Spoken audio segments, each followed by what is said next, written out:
So this is, I think it's understood. I've had the same team number one. I really like Buffalo. I like everything about Buffalo.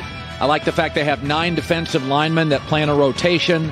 I love their quarterback. I like their coach. I think they've solved their pass rush over the last 2 drafts. They also are improving on the offensive line. Their running backs are kind of okay. Sometimes Josh Allen's their best running threat. But this, I feel like the herd hierarchy should be one team, and then everybody else is within a field goal. I feel like it's inches, and then the Bills are feet. Like the Bills are better than people. Like that game against Kansas City, I didn't even think they played brilliantly, and they completely crushed them. So let's go to our herd hierarchy. I think you know who number one is. Here we go. Herd hierarchy. Time is now. Let's go. The top 10 NFL teams according to Colin. Number 10. All right. I'm going to put Kansas City at 10. Here's what worries me. They're tied for the most turnovers in the league with Jacksonville. They've gotten sloppy. Their defense is allowing over 7 yards a play. That's on pace to be the worst in league history. How do you beat them? Keep Mahomes as a spectator. You can't give up 7 yards a play. Mahomes has 6 picks this year. So the protection I'm worried about, the sloppiness, they're bad situationally, but they can win a lot of fireworks shows. So they're still in the list. I put them at number 10, Kansas City. Number 9. I'm going to move Cleveland up despite a loss because I think if Cleveland played the Chiefs today, I think they could beat them, and they did control them for 2.5 quarters at Arrowhead. They're the number 1 rushing team in the league. I still like that. I thought they should have won the Chargers game. I didn't like the PI call, but they've now blown 2 10-plus point leads. That's a problem. Also, Mayfield's 3rd career loss when his team scores 40 points. So, again, I think Baker, when he doesn't have to throw, can throw. When he's forced to throw, he's not as efficient, so I put Cleveland at 10. Number 8. The team I dropped the most was the Packers. I have watched them be outplayed for long stretches by Cincinnati and Detroit this year. They're 4-1, but the only team that's 4-1 that has 4 wins with a negative point differential. I've seen them get blown out. I see them struggle with the Bengals and the Lions. They're just not quite right on special teams. They got very conservative with play calling this week. That worries me. Their offensive line's okay, not as good as last year. They are wildly dependent on Devontae Adams. They don't have a 2. That worries me. So I know they're a good team, but man, they need Devontae Adams to be special every Sunday. And so I only put them at 8. Number 7. I think the Chargers do more things well than Green Bay right now, so I edge them ahead. Listen, here's the thing with Herbert. He's getting better. Like, he could be better this Sunday than last Sunday. He's got 3 straight games with 3 touchdown passes and 100-plus passer rating. I still think you can run on this team. That's why I can't have them in the top 5. That concerns me, and I think they have to address that in the draft, get beefier through the middle of the defense. But there's not a lot not to like. They have an emerging star at quarterback. He appears to be getting better. And by the way, Rashawn Slater at left tackle is not just the best rookie offensive lineman. He's in the argument for the best left tackle this morning in the NFL. And then Asante Samuel is an absolute home run. So they took a good roster. Herbert, Asante, Rashawn are stars, not paying anybody anything. It is a bright future. Number 6. I don't move the Buccaneers. I keep them at 6. Number 1 thing I am. They're winning games, but they're just not quite right defensively. So Brady looked fantastic. They've got a ton of weapons. We know they'll be around in the end, especially the top of the NFC that is weaker. But their greatest strength is they're on pace to have 3 receivers for over 1,000 yards. They can win like Kansas City, but with a better defense.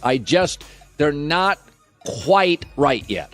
Number 5. Ravens. Now, I dropped them from 2 to 5. I think they're becoming a little dependent on Lamar Jackson being amazing. They were outplayed last night for 3 quarters. At least 2.5 quarters, they were outplayed.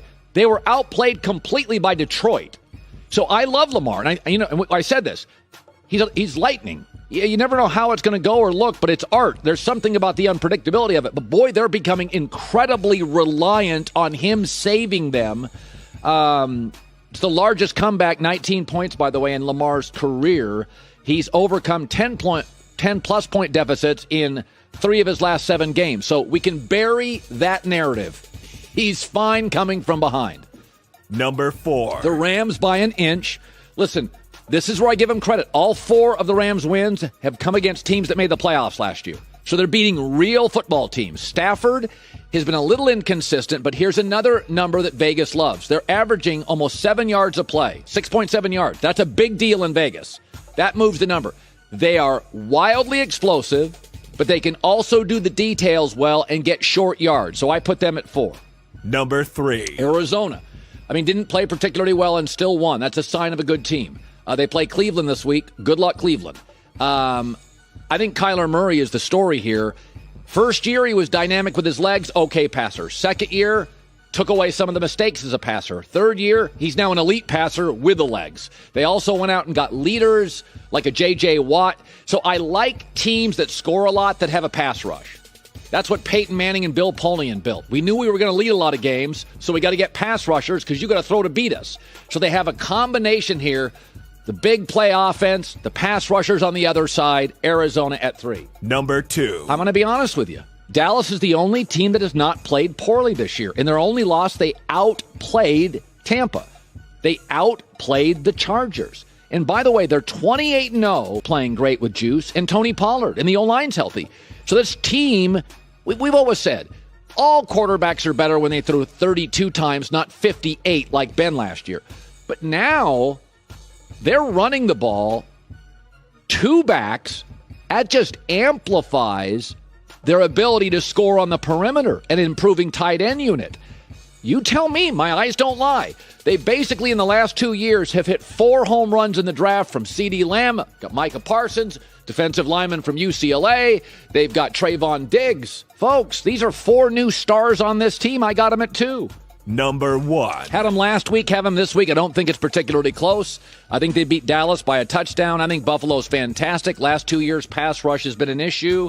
It's no longer an issue. 7 plays of over 20 yards against Kansas City. They are not a great running team, I guess. In the salary cap era, you can't be a perfect team. So you could say if you force them to run, well, they're not forced to run much. I will say this. I thought it was impressive to go on the road and hammer Kansas City, and Stephon Diggs was not that valuable because I think he's arguably the best receiver in the NFL. So there it is. Joy, you have any big disagreements, anything that just drives you nuts here? Nothing drives me nuts. I would swap Arizona and Dallas. Arizona is undefeated. You're such a Cowboy hater. They did. The Cowboys are good this year, and I don't know why everyone didn't see it. Well, I didn't. Was that Dak is back? Well, and they're made some huge changes on defense. Yeah, They did not sit there and ride it out, and that I think they deserve credit for being aggressive. Hi, everybody. Thanks for watching. Subscribe here to get the latest from the show. Also, be sure to check out more of the best clips from The Herd or go watch a few segments from other shows on FS1.